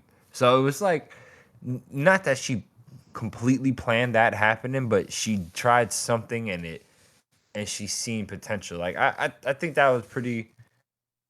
I think that was good writing. You know, I think time and thought was put into that. Yeah, I think so too. I think you're right. But The same way Fuko's looking at her, like I know, like you the one. But I know for sure. You were guessing. I know for sure you're that bitch because you've been doing it for millions and billions and shabillions. billions of years. You know, a lot of people, a lot of guys been asking, hey, New Jump City, what's a shabillion? Well, guys, So many it's people have been asking. yeah, it's a shapillion, shapillions. Shapillion. Yes, you get after you get shapillions, then it turns into shabillion. Oh, so how do you get shapillions? You get babillions. And may I say more? Yeah. Say more. That was I guess that was our thoughts for Undead Unluck. Yes, honestly. I He thought really it was, does look like an actual character from Power Rangers. You're right. There's Yeah. one in particular. He looked like the gargoyle one. Oh yeah, I remember that guy. The main guy, the main evil guy. No, he's not the Yeah, main that evil guy. Zed is nah, but the main evil he guy. looks like Zed too. He actually looks like Zed. No, but like I And know what I you're thought talking the about, the gargoyle weird first. gargoyle bird. It was like I'm one of my looking it up favorites. right now. Watching that show, he was one of my He looks favorites. more like Zed. So I loved his design. He was cool. No, Yeah, he the was like gold, Rita's like henchman. He was Rita Repulsa's henchman. It's crazy how much I remember with the Power Rangers. Zed. What? Google Zed. I know what Zed looks like. Who are you talking? Yeah, I'm thinking about the gargoyle guy. That's not Zed. You think he looked like the gargoyle guy? That's what you said. No, I made a mistake. I meant Zed. Oh, he does look like Zed, but he also kind of looks Who's like the you- gargoyle who's that? guy. Oh, he does have gold. Yeah. Has Gojo ever gaslit you? Has he ever gaslit me? Yeah. When doesn't he? I feel like his whole existence is a gaslight. Honestly. Bro made us believe. She. Bro made us believe we were crazy to doubt that he could ever die. The To be world fair, was he- telling us. The To be world was fair, telling he us. also To thought seal that he me. wouldn't die. Huh? To be fair. That's what we were saying. Narratively, they had to seal him away. And now that he's back, what can even the author do? And the editors? Well, found out. Damn, what does an We're editor's still meeting? talking about this shit. That was iconic. What does an editor's meeting look like for Jujutsu Kaisen? It's like, okay, so you spent half of this chapter explaining pachinko. You cool with that? You sure about that? He's like, yeah. Yeah, this is what I want to I do. was feeling today. He's all right. This better work out, bro. He commits. When he commits hard, yo. I really like pachinko right now. He's just And so stand-up adamant about it. comedy. Or whatever the Japanese version of it was. for I'm really Takaba. fucking into this right now. I want to write about it. And they're like, all right, you got it, bro. How about you get the fuck out of my fucking face? All right, I'll talk about pachinkos whenever. You know what? Just for that, I'm gonna do 3 chapters about fucking stand-up comedy. Yeah. I'm going to do a whole What that fight. has His head editor's like, dang. I'm gonna do That a has whole nothing to fight. do with. in That has nothing to do with sketches. pachinkos, Gege. That has nothing to do with pachinkos. No. I'm doing a whole fight in sketches. They're fighting through sketches. Little skits. Little bits that I think up in my head. Are you happy now? But Gege, there's already a stand-up These are the comedy things manga. I think are funny. And I will use them in combat. Keep it I'm up gonna and do I'll a kill off Shokugeki Gojo. next. All right. Well, That was Undead Unluck. We should close this one out. Kind of, but yeah. Huh? It kind of was Undead Unluck, but yeah. What do you mean? A little bit of Jujutsu Kaisen. Oh yeah, we did. We do this a lot though. A little bit of Power Ranger. A little bit of Power Rangers talk. But yeah, that has been our show. Thank you guys so much for listening. As per usual, I hope my voice didn't sound too bad. I was coughing a couple times, but hopefully that didn't come out in the mix. Thank you guys so much for listening. This is our last show of the year. So we'll be back probably January 8th. Damn. Because there's no jump next week. Unless you guys want to come back and do monthly stuff. Which we can. We still haven't really spoken about Boruto.